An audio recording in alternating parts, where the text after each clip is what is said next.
Welcome sa Here Story PH. Maraming salamat. Kabanata 1786, Restaurant Storm. Sino ka? Tila nasa 30 ang hitsura ng Ninth Prince na si Bai Wuchen.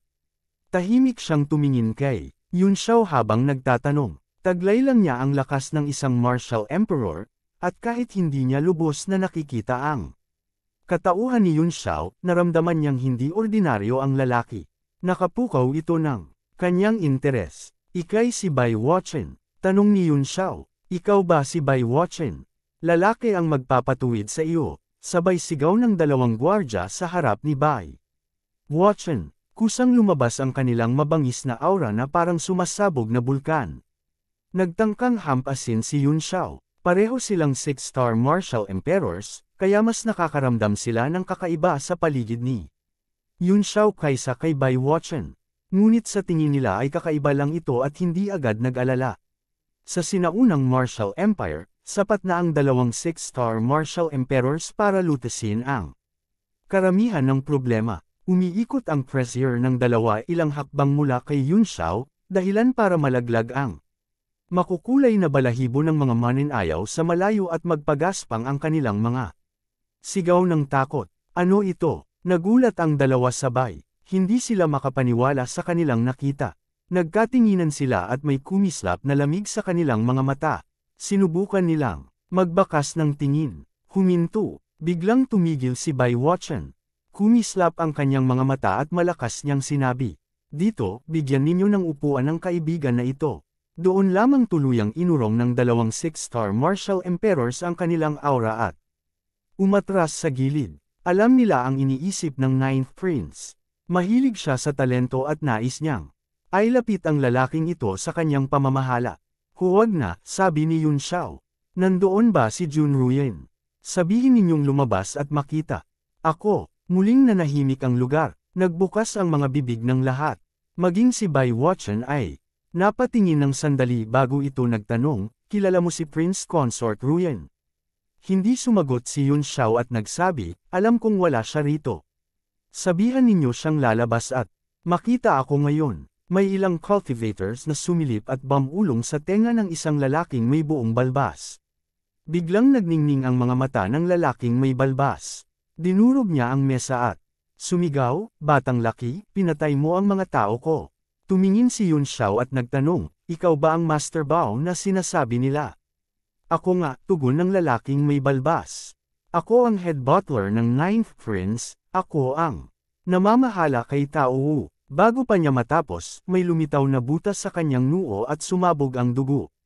Puno ng hindi makapaniwalang takot ang kanyang mga mata, pagkatapos ay napuno ng kawalang pag-asa. Masyadong biglaan ang pagkamatay. Isa rin siya sa 8-star Martial Supreme, ngunit namatay siya ng hindi maipaliwanag at walang babala. "Ano?" Nagulat at nagkawatak-watek ang mga tao roon.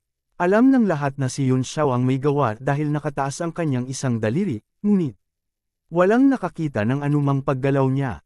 Maging ang dalawang 6-star martial emperors ay nanginginig at mabilis na tumayo sa harap ni Bai Wuchen para protektahan siya. Mas lubhang nabulag ang mga martial artists na nagulat. Nakatayo sila na tila walang alam, tila may nabura sa isipan. Kail ang mukha ni Bai Wuchen, nagsimulang mawala ang kanyang katahimikan. Gayunman, nanatili siyang may tindig ng isang prinsipe. Nagngingit-ngit siya at galit na nagtanong, "Sino ka? Ba talaga? Paano mo ako pinatay ng isang salita lang?" "Huwag," umatras si Yun Xiao at sabi, "Ang pumatay ay palaging pinapatay." "Ano ibig mong sabihin?" tanong ni Bai Wuchen. Tiningnan siya ni Yun Xiao ng malamig at sinabi, "Hindi mo ba naiintindihan ang ibig kong sabihin?" Sumusunog ang galit sa dibdib ni Bai Wuchen, ngunit alam niya kung gaano kakila ang taong nasa harap niya. Bukod pa rito, ang dalawang mid-stage martial emperor na gwardya niya ay mukhang humaharap sa isang malaking kaaway. Alam niyang hindi kumpiyansa ang mga iyon. Na matigil ang kabilang panig. "Kahit na kinahugutan ni Master Bao ang inyo, hindi mo naman kailangang pumatay agad. May kasabihan, kahit hampasin ang aso, tingnan mo muna ang may-ari. Wala kang paggalang sa akin." May kakaibang ekspresyon si Yun Xiao at sinabi, "Hindi kita kailanman sineryoso." "Sino ka para Isipin mo ganito, doon ka, duwag, umiinit ang ulo ni Bai Watchen. Binangga niya ang mesa at tumayo. Laging nagtatagpo sa mukha niya ang galit, gumugulong na parang mga ulap. Isa itong lihim na, martial skill at malinaw na hindi niya mapigil ang damdamin sa loob. Bilang isa sa mga nakatataas, bihira ang nagsasalita sa kanya ng ganoon mula pagkabata. Kahit ang mga elders ng Thousand Mountains Prefecture ay hindi basta magmura at manginsulto sa kanya ng ganoon. Ngunit nagkontrol agad siya sa kanyang galit dahil kakaiba ang sitwasyon. Kung ibang araw, sumugod na ang mga martial emperor sa paligid para patayin ang lumalaban. Ngayon, walang gumalaw, walang naglakas loob na sumulong. Maging ang dalawang 6-star martial emperors ay hindi kumilos. Nang sumulyap siya, nakita niyang nanginginig sa lamig ang noo ng dalawa, tila labis ang takot nila. Biglang kumilos ang isip ni Bai Watchen. Agad niyang naunawaan na mas kakilakilabot ang taong nasa harap niya kaysa inakala. Baka isang outstanding disciple mula sa malaking sekta. Kahit siya ay hindi umabot sa antas na iyon. Nagulat siya, hindi niya alam kung saan nanggaling ang tao at tila may hinanakit sa kanya. Ngunit napaisip siya na kung mapapasakop niya ang taong ito, magkakaroon siya ng kalamangan laban kay Bai Gange. Lalo na kung may malaking puwersang nasa likod nito. Makakaapekto yun sa desisyon ng Thousand Mountains Prefecture, na malaking pakinabang para sa kanya. Matapos mag-isip, agad niyang binago ang tono at sinabi, "Kaibigan, nagmamadali ako noon. Halika, bigyan ninyo siya ng upuan." Sinabing, "Kaibigan, kung pinarusahan mo siya, tiyak na may dahilan. Mula ngayon, makakaasa ka sa akin." Naramdaman ng mga mandirigma sa paligid ang kilabot sa kanilang puso. Ngunit para mapalapitan si Yun Xiao, hindi na inisip ni Bai Watchen ang iba. "Hindi masama," sagot ni Yun Xiao. "Madali kang mag-isip, mahusay ka, dahil patay na ang taong ito, hindi na ako makikipagtalo. Sana pakawalan ninyo ang babaeng nasa ibaba at huwag kayong manggulo." Gagawin ko, matinik na sabi ni Bai Watchen. Dinampot ang kanyang dibdib at matibay na sinabi, "Huwag mag-alala, kaibigan. Hanggat nandito ako sa Ancient Martial Kingdom, walang mangangahas na mangharas sa babaeng iyon. Hindi ko inakala na gagawa ng masamang bagay si Master Leopard. Salamat sa iyo, kaibigan. Pinatay mo ang masama at naisalba mo rin ang dangal ko. Kung hindi, sasabihin ng buong lungsod na nagpapabeya ako. Mabuti at namatay siya." Nagpalakpakan siya at nagpuri, ngunit napuno ng ginaw ang puso ng mga nakapaligid. Sino ba ang hindi nakakaalam ng ginawa ni Master Leopard? At si Bai Watchen pa ang kilala na nangongolekta ng magagandang babae para i-recruit bilang talento at ipamigay sa iba pang puwersa. Malamang siya ang utak sa likod ng lahat. Ngayon na namatay dahil sa kanya, hindi maitatangging nakakadismaya na tawagin itong magandang kamatayan. Ngunit iba ang lungkot at iba ang realidad. Nakisabay ang lahat sa palakpakan at nagmuka silang galit, mabuti na patay na siya, itim na tupa.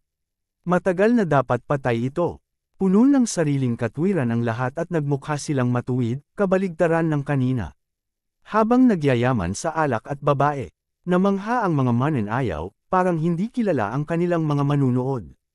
May nagdala ng upuan at inilagay sa tabi ni Yun Xiao. Nang tanungin ni Bai Watchen, "Ano ang pangalan mo at saan ka nanggaling?" "Huwag mo na alamin," sagot ni Yun Xiao. "Sabihan mo si Jun Ruyan na lumabas at makita ako." Tahimik siya ngunit may hindi matatawarang kapangyarihan sa mga salitang iyon. Hindi sanay si Bai Watchen sa ganoong tono. Nagsimulang gumalaw ang damdamin at elemental energy niya, ngunit pinipigil niya ito. Matiyag ang sabi niya, "Kaibigan, kilala mo ba si Prince Consort Ruyan?" Nagkunot ang noo ni Yun Xiao at may bahagyang lamig sa tinig ng sabihing, "Bakit ka pa?"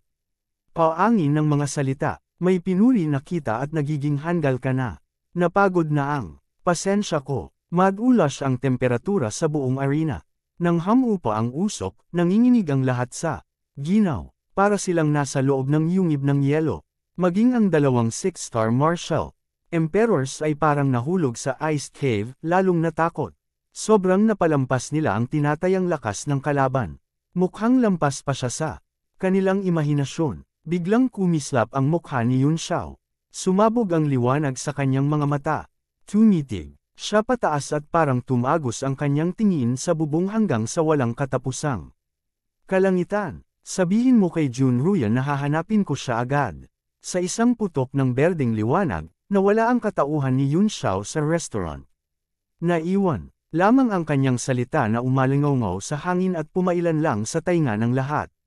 Napatingin si Bai Wuchen. Umalis siya. Umalis siya. Tanong niya. Nagkatinginan ng mga tao at hindi masyadong malinaw. Ramdam lang nila ang isang sumiklab na berdeng liwanag at hindi nila malaman kung ilusyon iyon o hindi. Nakatutok ang mga mata ng lahat sa dalawang 6-star martial emperors. Huminga ng malalim ang isa na tila nabunutan ng bigat. Panyas niya nilunod ang pawis sa noo at sabi, tayo na. May mga buntong hininga ng pag-alis ng takot. Ano ang level ng taong iyon kanina? Tanong ni Bai Wuchen. Nagkatinginan ng dalawang 6-star martial emperors at bahagyang napula ang mukha. Nagbangon sa isa at sumagot ng may kirot, hindi namin alam. Basta nakatayo lang siya, doon at hindi naglabas ng aura, ngunit may malakas na pagkalupig na nagpaparamdam na tila walang katapusang bangin o dagat. Nakakakilabot. Paano nangyari ito? Nagulat si Bai Wuchen. Sila ay mga 6-star martial emperors. Pwede bang ang tao ay isang advanced 7-star martial emperor na? Umiling ang isa at sabi, kahit ang 8-star martial emperor ay hindi makapagbibigay ng ganoong nakakatakot na pressure. Hindi rin 7-star. Kung hindi ako nagkakamali, siya ay Wu Yi, isang 9-star martial emperor. 9-star martial emperor. Nagkagulo ang mga hininga. Nagulat ang lahat. Marami ang nagbago ang mukha nang maalaala ang nangyari kanina. Nakaharap nila ang isang 9-star martial emperor. Hindi maiwasang manginig ang katawan. Kinilabutan si Bai Wuchen rin. Alam niyang malinaw kung ano ang ibig sabihin ng isang 9-star martial emperor. Hindi tugma ang kapangyarihang iyon sa sinaunang martial empire. Magpadala ng maraming sundalo para protektahan ang babaeng binanggit ng lalaki. Ang natitira, sumunod sa akin papunta sa tirahan ni Princess Consort Ruyan ngayon. Kabanata 1787 Old Enmity. Pagkalabas ni Yun Xiao sa restaurant, agad siyang pumaimbulog sa langit ng libo-libong milya, nanlilisik ang mga matang punong-puno ng dugo habang nakatitig sa malayo. May nag-iisang anino na huminto sa dikalayuan. Umangat ang sulok ng kanyang labi, malamig. Ang ngiti at may pangungutya. Tumalikod ito at naglakad palayo. Dahil nandito ka na gusto mo pang umalis. Halos mabaluktot ang mukha ni Yun Xiao. Ang pusong dati ay laging kalmado ay parang bulkan, na sumabog at naglalagablab. Sa kanyang likuran, ang banal na apoy ay nabuo sa hugis ng phoenix at may ginintoang liwanag na umuusbong mula sa mga apoy. Kumalat ang mga demonic pattern sa buong katawan niya at lumapag sa kanyang kamay ang red slash ng Sword of Death. Umalon ang walang hanggang sword intent sa kalangitan. Mamatay ka. Walang bilang na demonic runes at sword runes ang pumailanglang mula sa red slash ng Sword of Death. Sa isang dagandong, kumislap si Yun Xiao sa himpapawid na parang bulalakaw. At ang mahabang buntot ng sword energy ay dumalaslas pababa. Huminto ang anino at tila nagulat. Lumingon siya, iniangat ang kamay, at sumapo sa hangin. Sharp light. May bumagsak na gininto ang liwanag at naging sibat sa kanyang kamay. Matindi ang init nitong liwanag na parang araw sa kalangitan at may di mabilang na runes na gumugulong sa sibat. Golden Spear Flowing Shadow. Sumigaw ang lalaki, hinawakan sa isang kamay ang sibat, at hinawi ito. Pumilas ang gintong liwanag sa apoy at biglang lumitaw ang anyo ni Yun Xiao. Mabagsik ang nasa mukha niya, nag-aalab ang mga mata habang ibinaba niya ang tibak. Mamatay ka, Chanzi. Nagbanggaan ang dalawang sandata at kumalat ang nakapanghihilakbot na puwersa sa lahat ng direksyon, yumanig sa kanilang mga katawan. Sa isang iglap, nagkaroon ng bitik sa langit, na parang likas na bangin sa pagitan nilang dalawa. Naitaboy si Tianxi ng ilang libong zang sa kapa lamang niya naitaboy ang impact ng sword. Hehe ang isang dating parang langgam ngayon ay may lakas na makipagsabayan sa akin. Tapusin na natin ang lahat ng lumang puot ngayon. Pagkaraan ng isang iglap matapos niyang iwas-iwas ang espada, naibuhos ni Yun Xiao ang lahat. Nang galit at agad siyang natauhan. Kahit hindi niya alam kung bakit narito si Tianxi, alam niyang napakahirap itong patayin. Itinuro niya gamit ang kanang kamay at lumipad ang 36 na Northern Heaven Cold Star Swords. Bumuo ng Million Sword illustration at bumagsak mula sa langit. Ang walang hanggang sword essence ay parang malamig na kidlat na umabot sa 9th Heaven, naging 36 na nag-iisang tuktok at pinagyelo ang buong kalangitan. Agad lumunin si Tianxi ng dagat ng sword shi. Maging ang dagger axe niya ay nilamukos ng walang bilang na sword light at naging mga gininto ang butil. Emphis ang ilusyon, huwag mong kalimutan na mayroon din akong Eye of the Moon pupil at hindi lang iyon. Gumawa ng incantation gesture si Yun Xiao gamit ang isang kamay at biglang nag-iba ang kulay ng kaliwa at kanang mata niya. Pula ang kaliwa na parang sinaunang halimaw, itim ang kanan na may gintong bilog sa paligid ng pupil. Sa loob ng dagat ng sword shi, unti-unting lumitaw ang anyo ni Tianxi at bakas ang pagkagulat. Ang iyong mga kakayahan sa pupil. Mamatay ka. Tamad na makipagpalitan ng salita si Yun Xiao. Itinaas niya ang kamay at ibinaon ang espada sa loob ng Million Sword illustration, umapaw ang killing intent. Muling nagtipon si Tianxi. Hinawakan niya ng dalawang kamay ang sharp light ng sibat at sumayaw sa ibabaw nito ang walang bilang na maha-ancient characters. The God welcomes. The three lights, the selfless is boundless. Nagbanggaan muli ang dalawang kapangyarihan at lumikha ng dambuhalang cross na starlight na palm-unit sa mundo. Ang ancient maha-character sa dagger axe ay naging di mabilang na gininto ang liwanag at naglaho ang dagat ng sword shi sa ilalim nito. Ngunit patuloy na umuusbong ang mga demonic patterns mula sa red slash ng Sword of Death, nakipag-ugnay sa Golden Rule Force at nakipagsabayan. Haha, ang lakas nito, ito lamang ang akmang tugon sa mga hinihingi ko. Tumawa ng malupit si Tianxi, nakalimbag sa gwapo niyang mukha ang pagmamataas. Parang dumudugo ang puso ni Yun Xiao habang tinitingnan ang pamilyar na mukha, ngunit napakailitang ekspresyon. Ay tugma mo sa kapatid mo, ay tugma mo sa 18 henerasyon ng ninuno mo. Bigla niyang tinawag ang Transcendence Golden Body. Binuo niya ang isang seal gamit ang kanang kamay at ipinalo sa katawan ng espada. Ang Fiend Ice Heart Flame ay naging white lotus na umangat mula sa tibak at kumalat ang nakatatakot na puwersa. Kasabay nito ang 4 na kamay sa kanyang likuran ay sabay-sabay na bumuo ng mga hand seal. Magnitngit ang mukha niya at ibinagsak ng sabay ang 4 na palad na nagpayanig sa ulap at hangin. Nagsalubong ang mababanggas na enerhiya at sabay na pinigas si Tianxi. Anong magulong kapangyarihan, sobra na ang natutunan mo. May kakaibang titig si Tianxi ngunit walang bahid ng takot. Sa halip, malamig siyang ngumiti. Habang kumikislap ang bughaw na liwanag na parang yelong kristal sa pagitan ng kanyang kilay, naging kakaiba ang kanyang mga mata. Para bang gumagalaw ang mga bituin at ulap sa loob. Sa isang sulyap lang matatanaw ang walang hanggang bituin ng universo at ang malawak na lupa. Ang puwersa ng Fiend Ice Heart Flame at ng hangin at ulap ng 4 na palad ay nagsimulang kumupas sa ilalim ng kakatwang liwanag na iyon. Para bang dinaanan ng mahabang panahon. Nangilabot si Yun Xiao at napaurong ang kanyang diwa na tila nadungisan ng tanaw ng kalaban. Agad niyang kinagat ang dulo ng dila upang magising. Ngunit nakalabas na si Tianxi mula sa saklaw ng Fiend Ice Heart Flame. Lumipad siya ng ilang libong piye palayo, malamig ang ngiti habang patuloy na umurong. Biglang nanigas ang kanyang ngiti dahil kumukupas ang paligid at nagiging malawak na puti. Dahan-daang sumikat ang isang naglalagablab na araw sa langit at tumatanglaw sa lupa. Kakaiba ang araw. Isa itong dambuhalang mata na bumukas. Nasa ilalim ng kanyang titig ang buong mundo. Sumilip ako sa mga ibon sa labas ng kawayan, sa tubig sa labas ng puno, sa ulap sa labas ng tuktok. Sinadya ko ba o hindi?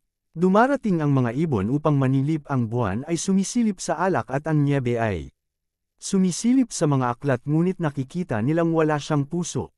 Umuugong ang malaalitap na tinig sa pagitan ng langit at lupa. Sa ilalim ng titig ng pares ng matang iyon, nanigas ang katawan ni Tianxi at unti-unting naglaho ang kanyang yuan power. Itinaas niya ang ulo, nagpula ang mga mata, at tumitig sa araw. Divine Skill, Heavenly Deficiency. Kumalabog ang puso ni Yun Xiao.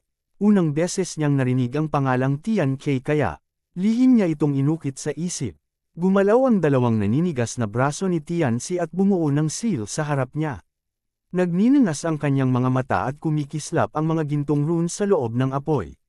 Tianzu, lumabas sa kanyang maninipis na labi ang dalawang salitang iyon at sumiklab ang dambuhalang gintong liwanag, parang araw at bulong na sumasayaw sa langit at biglang pinilas sa dalawa ang buong mundo. Gumuho ang illusionary space sa isang iglap. Sumambulat ang pulang-pulang liwanag mula sa mata sa kalangitan. Pumikit ang mata at nagdilim ang mundo. Ramdam ni Yun Xiao ang matalim na sakit sa kanyang mga mata na parang sinusunog at umagos ang luha ng dugo sa kanyang mukha. Subalit na natiling nakabukas ang kanyang mga mata, hinayaang sunugin ng sakit ang mga ito. At umagos ang dugo. Nang tumama ang atake ni Tianzi, sumayaw ang sharp light ng kanyang sibat, naging libong anino at dumalaslas mula sa lahat ng panig. 9 Dragon Sword Thousands of Bodies. Ito ang ultimate skill ni Merongzu. Para bang may ilang gininto ang dragon na naglalakbay sa pagitan ng mga anino, tinutuhog ang langit at lupa. Gumawa ng sword incantation si Yun Xiao gamit ang isang kamay at sumulpat sa paligid niya. Ang Million Sword Illustration. Walang bilang na sword runes ang pumailanglang at naging ulan ng mga espada sa paligid. Nabalot ang langit ng unos at hindi na maaninag ang dalawang tao. Sa gitna ng magulong puwersa, nag-ipon ang di mabilang na gintong shadow ng mga sibat. Ilang daang pie sa harap ni Yun Xiao, naging anino ni Tianzi at sumalakay ng isang hiwa.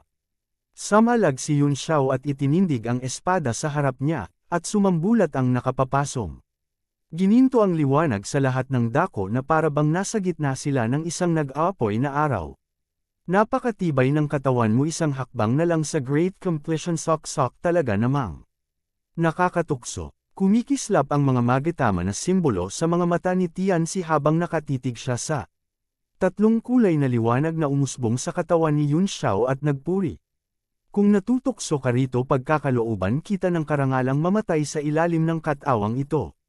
Lalong tumindi ang demonic power ng red slash ng Sword of Death at nilamon ang gintong liwanag. Bumulwak ang nakapanghihindik na puwersa at paulit-ulit na sumalpok sa kanilang mga katawan. Sunod-sunod na gray na bitik ang lumitaw sa paligid ng katawan ni Tianzi, nilalamon ang mga aftershock, ngunit wala pa ring sugat sa kanya. Kumunat ang noo ni Yun Xiao at binuksan ang primordial heavenly eye sa kanyang noo. Biglang bumulaga ang sinag na berde. Isang purple thunder dragon na singkapal ng daliri. The world-destroying sacred thunder. Nagulat din si Tianzi at biglang nagbago ang ekspresyon. Hindi siya nag-aksaya ng oras, pinaikit niya nang makipot ang mga mata at kumislap ang pulang liwanag na diretso ring nagbalik ng purple lightning sa kanyang mga mata at ibinilanggo iyon. Kumislap ang mukha ni Yun Xiao. Mas mataas ang eye technique at special divine ability ng kalaban. Sa ilalim ng Transcendence Golden Body, mabilis na gumalaw ang apat na braso sa kanya. Bumubuo ng mga handsail na tila may kasamang kidlat habang naglilimbag sa hangin. Biglang iniangat ng isa sa mga braso ang Heavenly Hammer at ibinayog ito. Sa isang dagandong, sumabog ang di mabilang na kidlat na parang berdeng paputok maliwanag at Mar-Angel. Sumabog din ang Purple Dragon na nakakulong sa mga mata ni Tianzi. Bumulwak ang dugo mula sa kanyang kanang mata at sumunod ang isang sigaw. Lumipad pa atras si Tianzi, tinatakpan ng isang kamay ang dagwang kanang mata habang ang kabila ay mahigpit na nakahawak sa kanyang dagger axe, nakahanda sa depensa. Sinamantala ni Yun Xiao ang pagkakataon at sumugod, pabilis ng pabilis ang sword energy sa kanyang kamay. Ginupit si Tianzi hanggang mapagod ito sa pag-iwas. Umiikot ang kanyang sibat sa hangin habang patuloy siyang umaatras. Nabalot ang buong ancient martial kingdom ng nakakikilabot na puwersa. Bumigat ang himpapawid at lahat ng tao sa lungsod ay nakadama ng matinding paninikip. Masyadong nakakasilaw ang kalangitan at halos hindi nila mabuksan ang mga mata. Inakala nilang kakaibang celestial phenomenon ito. Sa itatagal ng pagtimpla ng isang tasa ng tsaa, libo-libong beses nang kumalabit si Yun Xiao ng espada, ngunit lahat iyon ay nasalag ng halberd at naging walang hanggang liwanag na nagkalat sa paligid. Gayunman mabilis na naghihilom ang sugat sa kanang mata ni Tianzi. Pagkaraan ng mahabang bakbakan, bahagya siyang nainip. Biglang may anyong lumitaw sa kanyang likuran at sumugod, sabay hagupit ng espada. Mapang ibabaw at matalas ang talam, may dalang kapangyarihan ng dragon domain na dumudurog sa paligid. Don't fall into dust. Nanikip ang mga mata ni Tianxi. Sa isang hawi ng sibat ay agad lumitaw ang isang anino at sinalubong ang invisible heaven and earth sword. Umuulan ng tunay na kapangyarihan ng dragon at walang hanggan ang lawak nito, pinipilit siyang pal-ipad ng palayo sa ere. Naghihintay din si Yun Xiao ng tiyempo at rumatrat pasulong. Ang tatlong sword techniques ay tuloy-tuloy na umaagos na parang ilog. Dahil pinagtutulungan na siya, lalo pang nabaon si Tianxi at nawala ang posibilidad na manalo. Simple ang nasa isip ni Yun Xiao. Handa siyang makipagpatayan hanggang dulo at dadating ang sandaling mauubos ang lakas ng kalaban. Ngunit may ikinababahala pa rin siya. Mula simula hanggang ngayon si Tianxi lamang ang naririto at walang bakas ng ancestral spirits.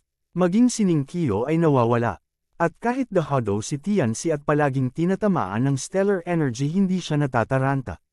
Bukod sa puot dahil sumabog ang kanyang kanang mata ay wala nang ibang damdamin sa kanyang mga mata. Ang ganitong hindi normal na katahimikan ang lalong nagdulot ng pangamba at pagkabalisa sa kanya. Kabanata 1788 Another Step. Napansin din ito ni Cheyu at sumigaw literally nagyayabang pa rin ang taong ito kahit papunta na sa kamatayan gamitin na natin ang ultimate move at ipadala siya sa kanluran. Ibaba ni Yun Xiao ang espada sa kamay at agad siyang nag-teleport sa likuran ni Tianxi. Malamig ang mga mata niya at bumulong go to hell. Song of the Green Lotus Sword. Sabay sumibol ang 7 White Lotus sa talam isa-isa at nagbuga ng nakapapasong nakatatakot. Naliwanag na lubos na nagpigil sa aura ni Tianxi. Sumayaw din ang 2 espada ni Cheyu. Magkaibang sword intent mula kaliwa at kanan. Ang Ram Agasa may dalang walang hanggang chi at nagsalansan kasama ng Dragon Realm. Mienhing nabuo ang iisang espada na tila babiyak sa langit at lupa. Nagbago sa wakas ang mukha ni Tianxi at kumislap ang pagkabigla sa kanyang mga mata. Lalong nagningning ang bughaw na liwanag sa kanyang noo hanggang sukdulan at nabalot ang buong katawan niya ng manipis na asol na sindi. Lalong kumantab ang sharp glint ng kanyang battle dagger axe. Sa kritikal na sandaling ito biglang nag-iba ang ekspresyon ni Tianxi at may ngiti na sumilay sa labi. Umatong ang bughaw na liwanag at ang sindi ng dagger axe sa kanyang noo at hindi na tumaas pa, para bang pinigil ang kapangyarihan. Sa kanyang likuran lumaganap ang pulang alab na parang pumapaimbulog na pulang buwan. Pumusyaw ang langit sa dugo. Umusbong ang dambuhalang red moon sa likod ni Tianxi na waring bunga ng isang divine ability. Ancestral spirit returning to dust. Napasigaw si Yun Xiao sa hilakbot. Biglang nanginig ang katawan niya at lalo pang nadiliman. Ang tingin ng tumitig siya sa maputlang dilaw na anino sa tuktok ng ultimate. Napakusko siya sa mga mata na hindi makapaniwala. Lumaki ng lumaki ang kanyang mga pop-eye bakas ang pagkagulat at pagkabigla. Bumagal din ang tibak ni Cheyu at nagulat Ningqiu. Sa dagwang anino ng ultimate tumindig ang payat at maringal na figure na nakasuot ng mananipis na dilaw na seda. Walang ekspresyon siyang tumitig sa dalawa. Kumambyo siya ng isang sakmal at lumitaw sa kanyang palad ang Song of the Ages. Nagningning ito sa pulang liwanag na kasing estranghero ng moon eyes at humawi sa langit. Isang dugo pulang liwanag na parang dapit hapon ang sumulasok at winalis ang atake ng espada ni Cheyu. May guhit ng mata na lumitaw sa pagitan ng kilay ni Ningqiu. Pulang-pula ito. Dahan-daang bumukas ang dugo pulang mata. Sa isang sulyap parang malalanta ang lahat at babalik sa kawalan ng langit at lupa. Unti-unting nanlamig ang 7 lotus sa espada ni Yun Xiao at naging walang bilang na talulot na sumayaw sa hangin. Naramdaman ni Yun Xiao at Cheyu ang napakalakas na pagsupil kaya hindi sila naglakas. Tumitig sa mata. Umangat ang sulok ng labi ni Tianxi at ibinalik niya sa katawan ng sharp glint ng dagger axe. Napahagik-hak siya. What are you surprised? Qiu ang simple mo, sabi ni Yun Xiao na parang tulala. Dahan-daang pumikit ang Eye of the Ultimate sa noo ni Ningqiu at wika li Yun Xiao maaari. Kanang umalis. Umalis. Sumikip ang mga mata ni Yun Xiao at lumamig ang tinig. Sinasabihan mo akong umalis ang taong ito ay hindi si Merong Su kundi ang pumatay kina Merong Su at Jiang Churan si Tianxi. Alam ko, tugon ni Ning Qiu na malamig ang mukha. Alam mo, nagdilim ang mukha ni Yun Xiao at malamig na sinabi kung alam mo dapat tinutulungan mo akong patayin siya. Pareho ang naisip ko noon ngunit hindi na ngayon, sabi ni Ning Qiu. Bakit? Itinaas ni Ning Qiu ang tingin. Parang dagat ng dugo ang unti-unting alon sa malinaw niyang mga mata. Nagpalit-palit ng maraming kulay ang dalawang mata at sa huli ay tumining sa dalawang dugo. Pulang pupil tulad ng buwan sa ibabaw ng Red Moon City. Dahil nag-iiba ang tao. Napasinghap si Yun Xiao at sumirit ang masamang kutob. Naangkin ka ng moon pupil. Humalaklak si Tianxi, hindi yun pag-aangkin ng moon pupil, iisa na lang ang moon pupil sa mundong ito. Iyon ang mata mo, nakiisa si Ning Qiu sa Lord Ancestral Spirit. Hindi tumawa sina Yun Xiao at Cheo ngunit labis ang bigat sa kanilang mga mukha. Malinaw na naapektuhan ng ultimate ang isip ni Ning Qiu. Pagsamahin ang dalawa sa iisa. Kalma ang sagot ni Ning Qiu, ngunit ako ay si Ning Qiu pa rin marahil may impluensya. Ngunit hindi na iyon ang mahalaga. Hindi mahalaga. Kung gayon, ano ang mahalaga sa mga mata mo ngayon, tugon ni Yun Xiao na may bahid ng pang-uuyam. Ang pinakamahalaga ay maipasa ang pamana ng Yutong family, wika ni Ning Qiu. Hamalingging si Cheo, malamig talaga siyang kontrolado ng ultimate. Ano man ang sabihin mo, nasa katawan ko nga ang Lord Ultimate, kaya tungkulin kong tuparin ang hangarin nito, sagot ni Ning Qiu. Alam ni Yun Xiao na walang saysay ang dagdag pang salita. Kahit naapektuhan si Ning Qiu, nananatiling buo ang kanyang ulirat at doon siya bahagyang napanatag. Ano ang ibig mong sabihin sa pagpasa ng pamana ng Moon Pupil Clan kanina, sabi ni Tianxi, na iisa na lang sa mundong ito. Ibig bang sabihin kukunin ninyo iyon? Hindi, syempre, tugon ni Ning Qiu, ngunit kailangan namin ang kapangyarihan niya o mas tama, kailangan namin ang kapangyarihan mo. Napabuntong hininga si Yun Xiao. Alam niyang wala nang pag-asa na mapatay si Tianxi. Ngayon, ang kakatwang aura ni Ning Qiu ay hindi bababa sa kay Tianxi. Ano ang gusto mong gawin ko, sabihin mo na lang. Bagaman binuksan na ng katawan mo ang 7 gate, nasa tuktok ka pa rin ng martial arts, ani ni Ning Qiu. Lalapit ako kapag nasa Divine Transcendence Realm ka na. Nagpitik ang mga mata ni Yun Xiao. Ibig mong sabihing aalis na kayo? Nanatiling malamig at walang puso ang mukha ni Ning Qiu sa ilalim ng dugo, pulang liwanag ng buwan. Simple niyang sinabi na uunawaan ko ang iniisip mo, ngunit imposible para sa inyong dalawa na talunin kami kahit magsanib kayo. Narito lamang kami upang subukan ang lakas mo. Kapag lalo kang lumakas, mas lalaki ang aming kumpiyansa. Gusto ninyo akong patayin para sa paghihiganti, kaya gawin nating kapangyarihan ang walang hanggang galit. Humalaklak si Tianxi, kahit mag-isa ako hindi ninyo ako mapipigil. Isang hakbang pa. Kung makakaisa pa akong hakbang, malamig na sabi ni Yun Xiao, mas lalaki ang tsansang mailigtas kita. Sige, kapag pumasok ako sa Divine Transcendence, kayo na ang humanap sa akin. Humigpit ang kanyang mga kamao. Nagkikislapan ang Matrix at gininto ang liwanag sa katawan na parang hindi mapakali. Inaasahan ko yun, tumango si Ning Qiu. Dahan-daang bumalik sa kanyang katawan ang Crimson Moon na bumalot sa langit. Kumislot ang kanyang maliwanag na mata at bigyang sulyap si Yun Xiao sa katumalikod at lumisan.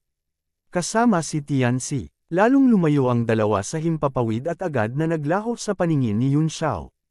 Unti-unting kumalat ang natirang sindek sa langit at dahan-daang lumino ang himpapawid. Naiwan sina Yun Xiao at Cheo na tila dalawang aninong nag-iisa. Ano ang tingin mo sa kapangyarihan ng ultimate? Pagkalipas ng mahabang saglit, nagtanong si Yun Xiao kung tutulungan tayo ni Lord Ling Mudi. Gaano tayo katiyak na may iwan natin ang dalawa? Nag-isip si Cheo at tumugon, napakalakas ni Ning Qiu matapos maapektuhan ng sinkhole. Mas malakas pa siya kaysa kay Tianxi, malamang nasa peak of perfection siya kahit sabay. Sabay tayong lahat, hindi natin siya mapipigilan, lalo na si Tianxi. Mahirap patayin ang heavens at mas mahirap iligtas si Qiu, nag-aalala si Yun Xiao. Sabi ni Cheo, pinagmamasdan ko ang anyo ni Ning Qiu, hindi siya mukhang lubos na inangkin ng sinkhole, hindi nawala ang kanyang espiritu, nagbago lang ang kalooban at katauhan. Marahil hindi niya gustong iligtas mo siya. Bahagyang kumunat ang noo ni Yun Xiao, ganoon ba bibigyan ko siya ng pagpipilian. Pagkasabi nito tila napagod siya. Ibinuka niya ang mga bisig at bumulusok pasulong hinayaang hilahin ang bigat ng mundo tungo sa malawak na lupa.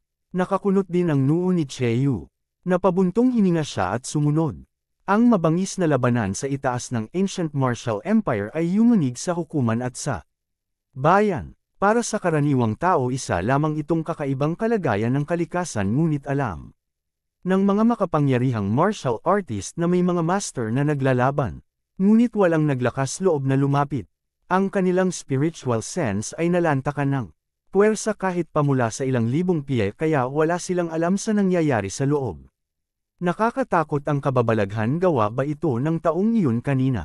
Nakatitig sa langit na nanginginig si Bai Wuchen, ang Ninth Prince.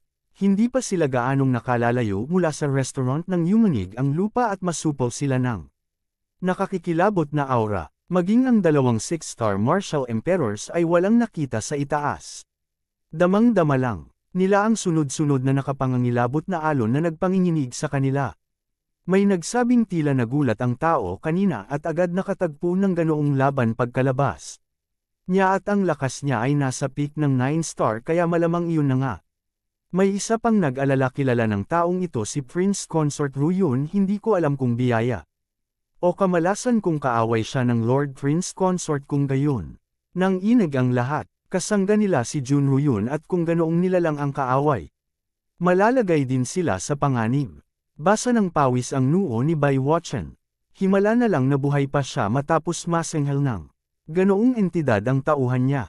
Anuman ang mangyari, puntahan natin ang tirahan ng Prince Consort para alamin ang sitwasyon, sabi ng isa. Tama, dali sa mansion ng Prince Consort, sagot ni Bai Wuchen.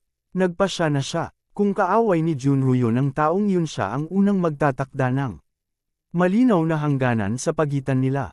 Sumunod si Yun Xiao sa grupo na malalim ang iniisip, tila di pa rin makabawi sa nangyari kay Ning Qiu. Di naglaon dumating ang pangkat sa isang marangyang mansion. Pagkapakilala agad silang pumasok. Lumitaw si Yun Xiao sa labas at tumitig sa Blackwater Moonlight Clouds by Xiaoyu at Junru. Yun, humakbang ang dalawang gwardya at hinarang siya ng kanilang mga espada. Sumigaw sila, "Sino ka at bakit ka nagwawala dito? Umalis ka agad." Bago pa makakilos si Yun Xiao, may kumislap na isip sa kanya. May tinig na nanggaling sa Divine Realm Tablet. Jun Ruyun, Master, ako ang papasok. Sumunod ang sunod-sunod na lagitik. Sumilay ang malamig na kislap at walang hanggang fighting intent sa mga mata ni Xiao Huang Haolian. Kumabog din ang puso ni Mo Xiaochuan. Malamig ang kanyang wika, siya ang pinakatalentado sa amin na wala ka sa mahabang taon, ngunit hindi ko pa siya nakitang kumilos. Gusto ko rin siyang hampasin. Kabanata 1789 na Fist Intent Sword Art. Lumabas ang dalawa mula sa Divine Realm Tablet at naglaho sa harap ng mansyon sa isang kisap. Parang may kumislap lang sa harap nila ang nakita ng dalawang gwardya. Kinusat nila ang kanilang mga mata saka sumigaw kay Yun Xiao, "Lumayas ka, naghahanap ka ng kamatayan." Ngumiti si Yun Xiao. Lumingon siya at isang hakbang lang ay namutla ang anyo niya, naging malinaw na parang hangin at naglaho sa paningin ng dalawang gwardya. Nagulat ang dalawa at napatigil. Tumulo ang malamig na pawis mula sa kanilang sentido. Sa loob ng Water Moonlight Clouds biglang kumurap ang dalawang sinag at naging dalawang figure. Mapang-isi si Young Emperor Haolian. "Mo Xiaochuan, tumabi ka, ako ang bahala sa kanya." Bumuwelo ang dalawa papunta sa pinakamalaking mansyon.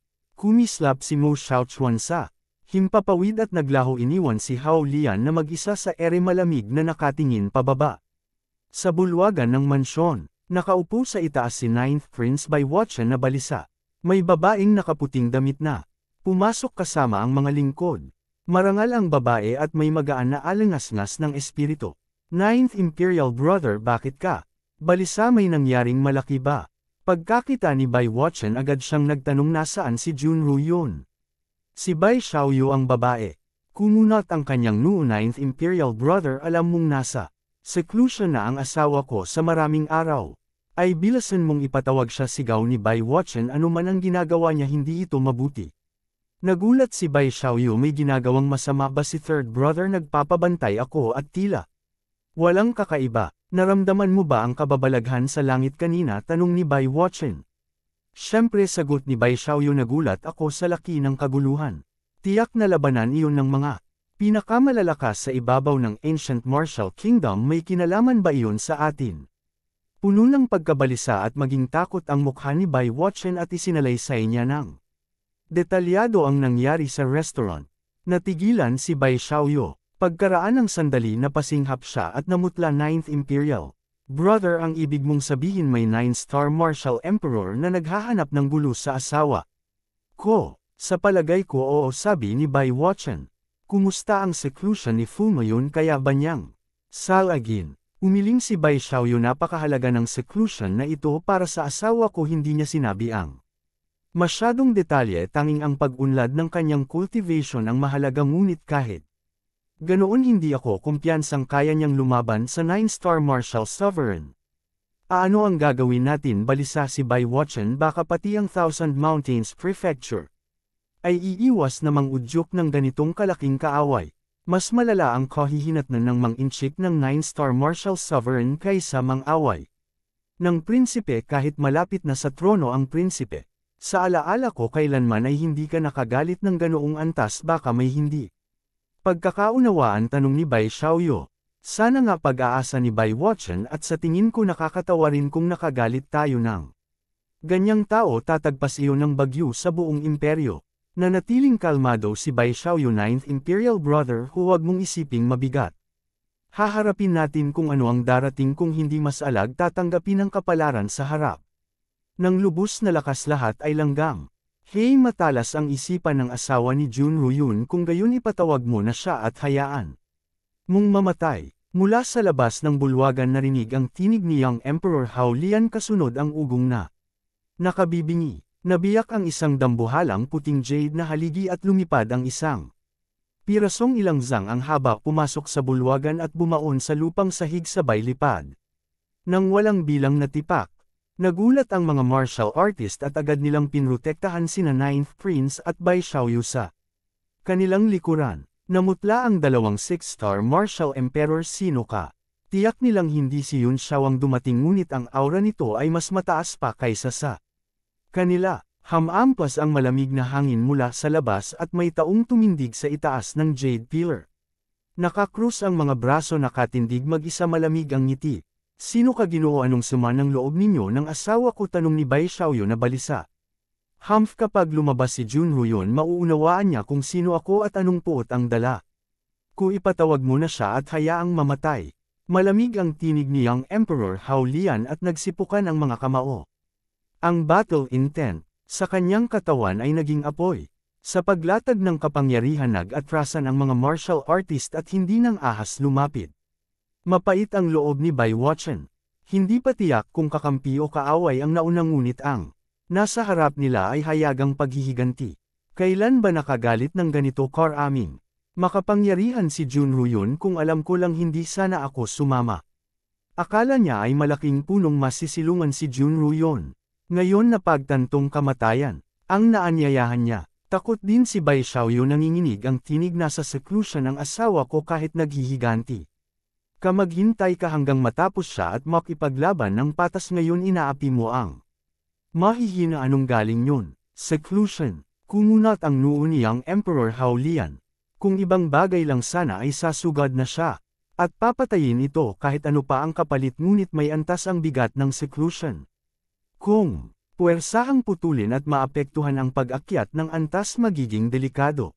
Magkasekta sila. Nais lang niyang ipaghiganti ang mga taon ng pang-aapi at ayaw maghasik ng gulo sa pag-unlad nito. Nailagay siya sa alanganin. Bakit ngayon siya nag-seclusion? Totoo ba o palusot? Hindi palusot, totoo ang seclusion, tugon ni Bai Xiaoyu. Walang mapaglabasan ang battle intent ni Young Emperor Hao Lian, kaya naiinis siyang nagsabi. Kung ganoon, jijibain ko muna ang mansion bilang maliit na interes. Nabigla ang lahat. Jijibain ang mansion? Ano iyon? Bumayo si Xiaohuang Hao Lian sa lupa at ang malupit na puwersa ay tumagos pababa hanggang kailaliman ng lupa. Boom! Sumirit ang napakaraming patong ng bato at gamulong sa lahat ng dako at gumuho ang bulwagan sa isang iglap. Nagliparan pataas ang lahat at nanood habang ginagawang kapatagan ng puwersa ng kamao. Ang buong water moonlight clouds. Haha, ang sarap nito matapos akong apihin sa maraming taon. Jijibihin ko muna ang bahay mo. Bilang interes kapag lumabas ka sa seclusion, babasagin kitang parang paso. Masayang tumawa si Young Emperor Hao Lian at tila magaang ang pakiramdam. Naguluhan ang lahat sa narinig. Bagaman kasuklam-suklam ang paggiba ng bahay, maliit na bagay lamang iyon sa antas nila. Hindi nila maunawaan kung bakit ganoon kaligaya ang tawa niya. At ayon sa sinabi niya, waring labis siyang inapi ni Junro yun. Kumunat ang noo ni Bai Xiaoyo. Wala siyang maalalang ganoon. Biglang may yelong lamig na killing intent na dumating mula sa lahat ng panig. Tumatagos sa buto ang ginaw para kang nahulog sa kuweba ng yelo. Napakislat ang lahat. Tumigil ang tawa ni Young Emperor Hao Lian at naging napakaseryoso. Lumitaw sa paligid niya. Ang mabigat na aura at hinarang ang killing intent. Akala ko kung sino pala, ikaw lang tanga. May tinig na mapanghamak at may bahid na pagtataka paano nakarating ang isang tanga tulad mo sa antas ng 8-star Martial Sovereign. Uminom ka ba ng banal na gamot? Junro yun, lumabas ka at harapin ang kamatayan, sigaw ni Young Emperor Hao Lian. Ipaparanas ko sa iyo ang kamao ko at ibabalik ko sa iyong mukha ang lahat ng kahihiyan ng mga taong iyon. Suko na ang tenga ko sa kasasabing ganyan, wika ng tinig. Dahil nakarating ka rito bilang senior brother, paano kita pababayaan? Bibigyan kitang muli ng aral. Patuloy na kumipot ang malamig na killing intent sa hangin at naging parang tunay na espada na bumaba mula sa langit. Napatahimik ang lahat, kaya pala magkapareho sila ng sekta. Naaninag ni Bai Watchen at ng iba pa ang pagkakakilanlan nang dumating at sila ay nagulat. Tinitigan ni Young Emperor Hao Lian ang sword shi at ngumisi, hindi ka ba nahihiyang gumamit ng larong pambata? Sumigaw siya at pinisil ang mga kamao. Umagos ang marahas na hininga mula sa kanyang bibig at pinaire-piraso ang liwanag ng espada gamit ang puwersa ng alon ng tunog. Hindi masama may pag-unlad ka, tila malinaw ang mata ng master noon, natatanaw niyang kahit ang isang hanggal na gaya mo ay sisikat din. Biglang lumitaw ang isang figure sa likod ni Young Emperor Hao Lian. Matatalas ang mga mata, hilay espada, malamig ang mukha at nakaputing kasuotan. Ang bibig ng aso ay dilalabas ng gereng tugon ni Hao Lian, kahit ang karaniwang tulad mo ay pwedeng maging prince consort, lalo na ako. Pagkaramdam kay Junro yun sa kanyang likuran, parang ilog na umapaw ang dugo ni Young Emperor Hao Lian. Biglang kumitid ang kanyang mga papayla at pumasok siya sa estado ng kawalan ng sarili. Para siyang bakal na kamao. Umugang ang enerhiya sa paligid parang kulog. May bahagyang gulat sa mga mata ni Junro yun. Naramdaman niya ang battle intent at ang mundo ng fist intent ni Hao Lian Xiaohuang, kaya nag-ingat siya. Pinagdikit niya ang dalawang daliri at bumuo ng sword intent. Hahatingnan natin kung gaano karami ang natutunan mo sa sword technique ni Master. Mapaklamig ang ngiti ni Young Emperor Hao Lian. Itinaas niya ang kamay at ibinuga ang Vajra Punch. Ang nakatatakot na mundo ng fist intent halos gumiling sa lahat ng bagay sa paligid. Labis na nagulat si Junro yun. Kumadyot ang paa niya at umatras ng ilang hakbang. Nais niyang iwasan gamit ang movement technique, ngunit bigo siya. Sinaklo ng kamao ang buong 9 heavens at 10 lands, wala siyang matakbuhan. Hinawakan niya ang mahabang espada. Nakaukit dito ang walang bilang na sinaunang pattern. Nagbangon ng sword momentum at bumasag sa langit at lupa. Sword technique, demon slaying. May matuwid na diwa sa sword aura at biniyak ng makapangyarihang puwersa ng espada ang fist intent. Ano ito? Nagulat si Young Emperor Hao Lian. Nagliwanag ang fist helmet sa kanyang kamay sa berdeng sindi at sumalpok sa gulugad ng espada. Kumirot ang kamao niya at tuloy-tuloy siyang itinaboy ng walang hanggang puwersa ng espada. Tumalab ang galaw ni Junro yun at malamig siyang sumugod muli. Himutok niyang wika, isang himala na ang isang hanggal na gaya mo ay makatanggap ng isa kong atake. Lumipad ang di mabilang na sword talisman sa paligid niya, muling bumuo ng espada at dumuluhong mula sa langit. Hindi ba gusto mong makita ang sword scripture ni Master ngayon ayon sa nais mo sword art? Star Destruction. Nagdilim ang buong langit at lupa. Sumaksak sa espasyo ang espada at bumagsak mula sa Talam sa kamay ni Junro yun na parang starlight na bilyong taon nang umiiral at naglaho sa isang kisap. Kabanata 1770 interrogation. Nagulat si Young Emperor Haulian, hindi niya kayang harangin ang tibak na iyon. Ayon sa kanyang obserbasyon, 8-star Martial Emperor lang si Junro yun at sa mundo ng fist intent niya dapat siya ang di matitinag sa kaparehong antas, ngunit ang lakas ng sword force na iyon ay nagbigay ng pambihirang panganib. Hindi siya naglakas loob, sumalo at umulong. Malamig na tumawa si Junro yun, hanggal kapaurong ka pa rin, tanggapin mo ng maayos ang ilan sa aking tibak at umuwi kang butas-butas ang katawan. Hinabol niya si Xiaohuang Haulian at humawak ng hiwa, sunod-sunod na binabasag ang fist. Intent nito umarangkada ang sword chi sa ibabaw ng guho ng mansyon. Biglang kumislot ang asul na liwanag sa langit at sumulpot ang matalim at yang na sword intent. Unti-unting nagningning ang dambuhalang sword essence at dumausdas kay Junro yun. Yan ang Chen Xing Haoran sword chi Mo Xiaochuan. Umuga ang dibdib ni Junro yun sa pagkilabot. Tumagos ang sword intent sa lupa at pumasok sa mundo ng espada ni Junro yun at hinati ito sa dalawa. Sumigaw si Young Emperor Haulian, "Go to hell!" Nainip siya sa kakahabol at nag-alab ang sikmura sa galit. Lahat ng damdamin ay naging isang kamao at sumanib sa sword force ni Mo Xiaochuan. Gumuho ang sword intent ni Junro yun sa isang iglap at nagsanib ang dalawang puwersa.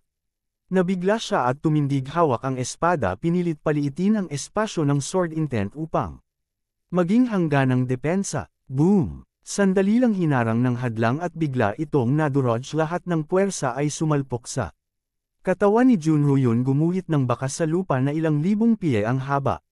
Natarante sina Bai Wuchen at ang iba pa, napasinghap si Bai Xiaoyu habang natatakpan ang bibig sa pag-aalala. Balot sa alikabok ang katawan ni Junro yun, mukhang hirap ngunit kumikislap pa rin ang liwanag ng kayamanan niyang espada at hindi hamupa ang kanyang fighting spirit. Itinaas niya ang ulo at tinitigan ang unti-unting nabubuong figure sa langit. Nagulat siya. Mo Xiaochuan, 8-star Martial Emperor ka na rin. Malamig ang tugon ni Mo Xiaochuan, kung ang hanggal na katulad mo ay naging 8-star. Natural lang na umabot din doon ang senior brother mo. Kumunat ang noo ni Junro yun at humumakab ng malamig na hininga. Sa kanilang mga kapatid sa sekta, siya ang may pinakamataas na talento, hindi siya alinlangan na sa hinaharap. Siya ang may pinakamataas na mararating, ngunit ngayon ang dalawang junior brothers na dati ay nahuhuli sa kanya ay kapantay niya na at halos kasing lakas, kung hindi dahil sa malaking pagbuti sa seclusion niya ngayon, baka hindi niya na sila. Kaya't hindi niya naiwasang magulat. Nagulat din sina Bai Wuchen at ang iba pa, kapwa pala disipulo ulit. Halo-halo ang tibok ng puso nila at kanya-kanyang iniisip. Mas nag-isip si Bai Wuchen. Napakalaking swerte kung mairaraos niyang merekrot ang dalawang 8-star Martial Sovereigns mula sa iisang sekta. Mas gamaan ang loob ni Bai Xiaoyu sa iisang sekta sila, kaya malamang hindi magpapatayan. Kaya kalahating ginhawa na siya. Huwag na tayong magsayang ng salita, bugbugin na natin siya, ani Young Emperor Haulian. Hindi ko matiis ang pagiging mapagmataas niya na wala namang ibubuga. Umirap si Junro yun, makikipag-away pa rin ba kayo? May saysay ba? Hindi ako interesado. Hindi ikaw ang masusunod kung interesado ka o hindi, tugon ni Young Emperor Haulian.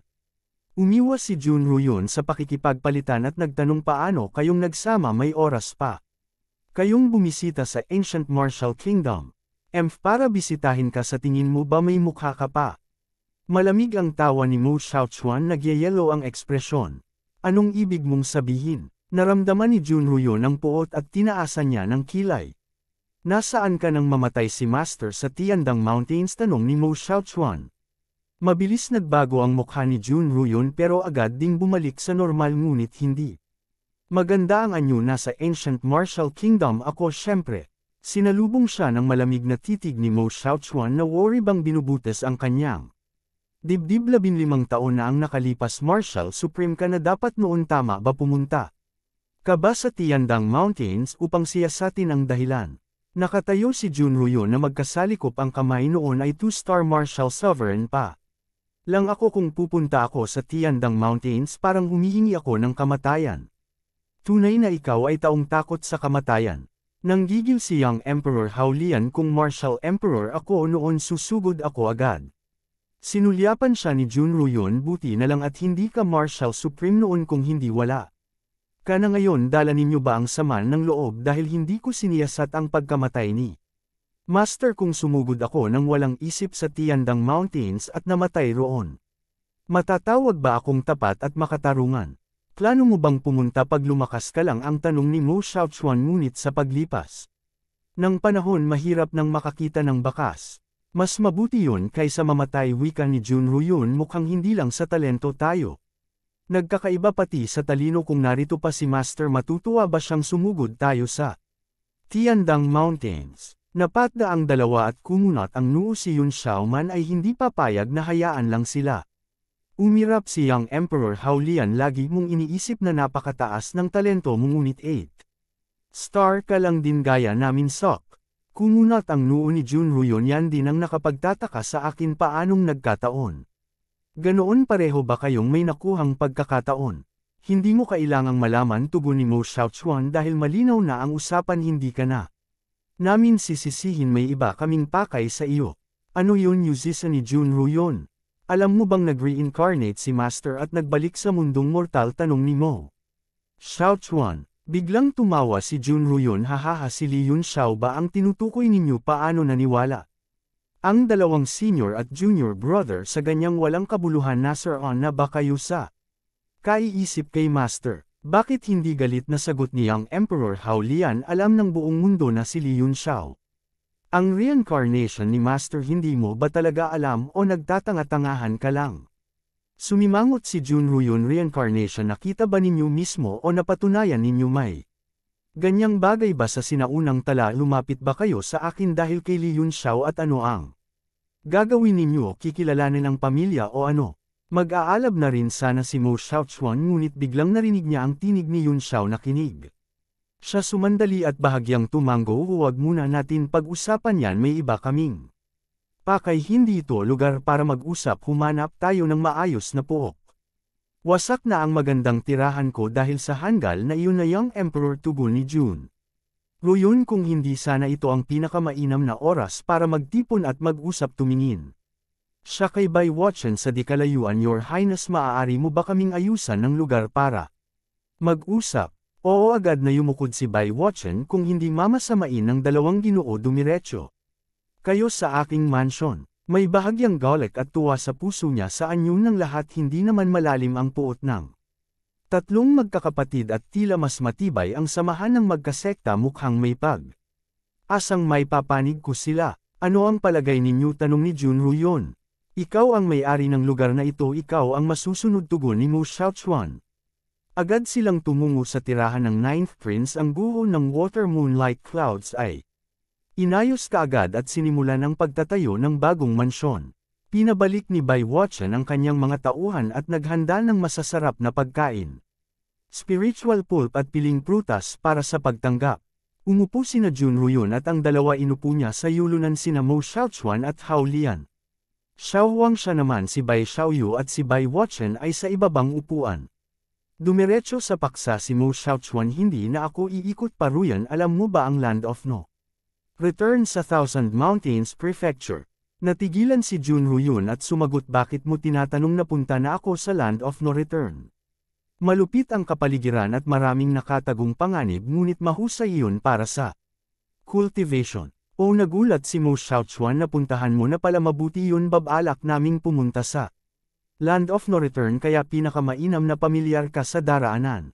Pupunta sa Land of No Return kakailanganin iyon ng pahintulot ng Thousand Mountains Prefecture ngunit may kumpiyansa akong kaya ko kung ako ang kikilos. Napabulong si Junruyon hindi naman top secret ang puok na iyon at may bigat pa rin ang salita ko. Tila may nais sabihin si Mo Xiaochuan ngunit nag-alinlangan sinulyapan niya si Bai Watchen at ang kapatid niyang babae malinaw ang ibig sabihin umaasang aalis muna ang dalawa. Ngumiti si Bai Xiaoyu bihira lang magkaharap ang aking asawa at ang dalawang kasamahan niya sa sekta hindi kami nararapat dito kaya aalis muna kami. Hinayla siya pabalik ni Junruyon at sinabi kay Mo Xiaochuan ito ang asawa ko walang dapat Itago kay Xiaoyu kung sa tingin ng senior brother ay di angkop huwag mo na lang sabihin. May aasikasuhin ako lalo na ang muling pagtatayo ng mansyon baka hindi kayanin ng mga manggagawa. Napainit ang puso ni Bai Xiaoyu. Sabi rin ni Bai Wuchen may maliliit din akong bagay na aayusin kahit hindi nabanggit ni Xiaoyu. Aalis din sana ako. Babuka pa sana ang bibig ni Jun Ruyon ngunit itinaas ni Mo Xiaochuan ang kamay at pinigil. Siya kung wala kayong alalahanin wala rin kaming aalalahanin manatili kayo. Muling naupo sina Bai Wuchen at Bai Xiaoyu. Tinanong ni Mo Xiaochuan Jr. Marshal brother alam mo bang malapit ang 1,000 Mountains Prefecture sa Demon Race ang tinutukoy ko ay ang illusory realm of stars and moon. Biglang nagiba ang mukha ni Jun Ruyon tumindig siya at matalim na tumitig kay Mo Xiaochuan senior brother saan mo narinig iyan? Sinulyapan siya ni Mo Xiaochuan mukhang totoo nga napakabigat ng bagay na ito umaasa ako na hindi magtatago si junior brother gaano karami ang alam mo at ano ang balak mo. Nagulat din sina Bai Wuchen at Bai Xiaoyu wala silang paraan upang malaman ang ganitong lihim agad nilang pinagsisihan ang pananatiling masama ang makaalam ng sobra lalo na kung hindi sapat ang lakas mas mabuting kaunti ang alam. Hindi maganda ang anyo ni Jun Ruyon nag-isip siya sandali saka nagsabi Xiaoyu your Highness Ninth Prince kung may gagawin kayo mauna na kayo ako na ang bahala sa inyo. Kung gayon aalis na ang prinsipe. Maluwag ang hininga ni Bai Wuchen at lumabas ng bulwagan kasama si Bai Xiaoyu. Lumingon si Jun Ruyon kina Mo Xiaochuan at Xiaohuang Haolian senior brother maari mo bang sabihin muna kung saan mo nakuha ang impormasyong iyon.